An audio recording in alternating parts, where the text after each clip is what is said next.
Hi, welcome to a edition of Larry's First Impression Beer Reviews. Today we're going to take a look at a beer from New Holland Brewing Company here in Michigan, specifically Holland, Michigan. I noticed lately that they have changed their labeling on a lot of their beers to include the new sort of New Holland badge, and then the background of it has like the more specific sort of detailing that will give you a further idea of what might be inside.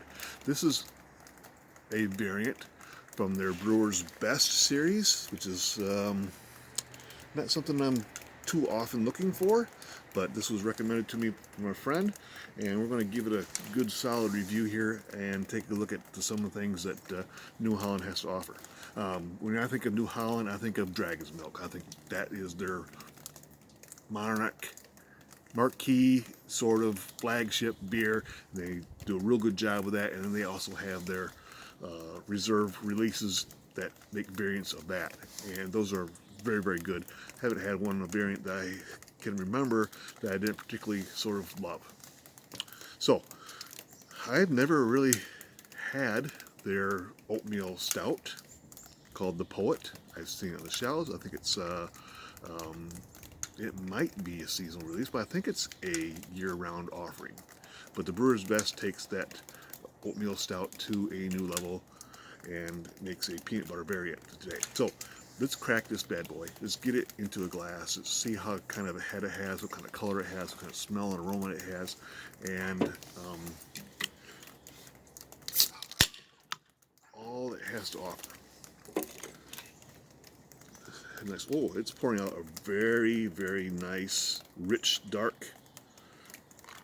And we'll see if I can't get a little head on that. Oh. Well, we're going to have the head get exaggerated as it sat in the glass. I took a pull off in it before I smelled it, because I was afraid that the foam was going to overflow my glass.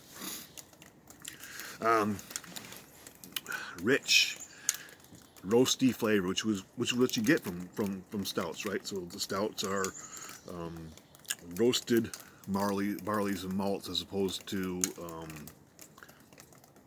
the malted barleys and malts, which gives you more chocolatey, roasty, coffee type flavors.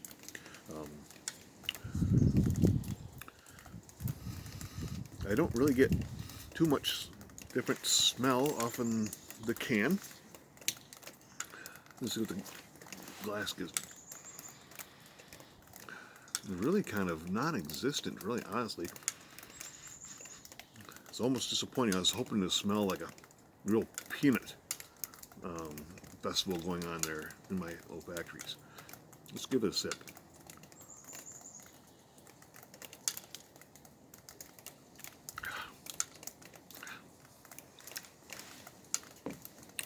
Definitely roasty. I gotta say that I'm just a little bit searching for the peanut flavor. When I think of peanut butter based beers, my benchmark really used to be from the Grand Armory here in Grand Haven, but Saugatuck makes a version that's just out of this world with a peanut butter flavor. And then I think my favorite, it's from a place called The Mitten here in Michigan, Grand Rapids specifically, called Peanuts and Cracker Jack.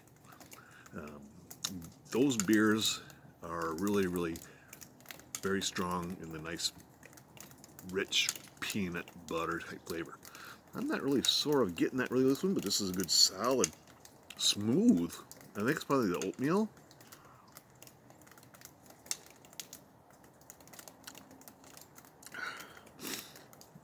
For 10%, it's not very boozy. It's masked really, really well. I wish I had more aroma. It's definitely dark. Let's see what it says on the can here once. Brewer's Best Series #1. Combination 2 classics for a delicate treat. We took our classic oatmeal stout, well, that's what I thought, up the ABV, loaded it with a real creamy peanut butter. The result is a rich, velvety, full-body brew with a nutty sweetness to amplify the poet to know you and love. Oath to the Raven, more peanut butter, please.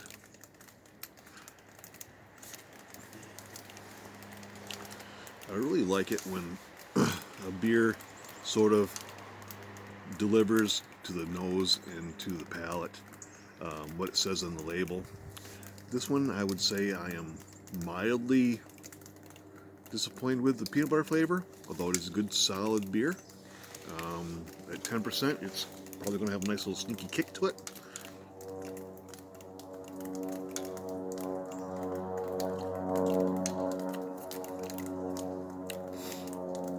I would say that if you want to introduce this to somebody that really is expecting a lot of peanut butter flavor like I was today, that it's probably going to fall short unless my can is just different than somebody else's. But you know, it's a small batch, so I imagine that most of the flavors are going to be exactly the same throughout the run.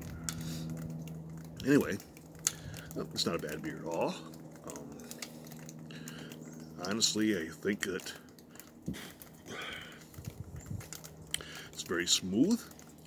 Not having their poet before this doesn't really give me much of a benchmark to compare it to. Is it more like the poet? Is it the poet plus peanut butter?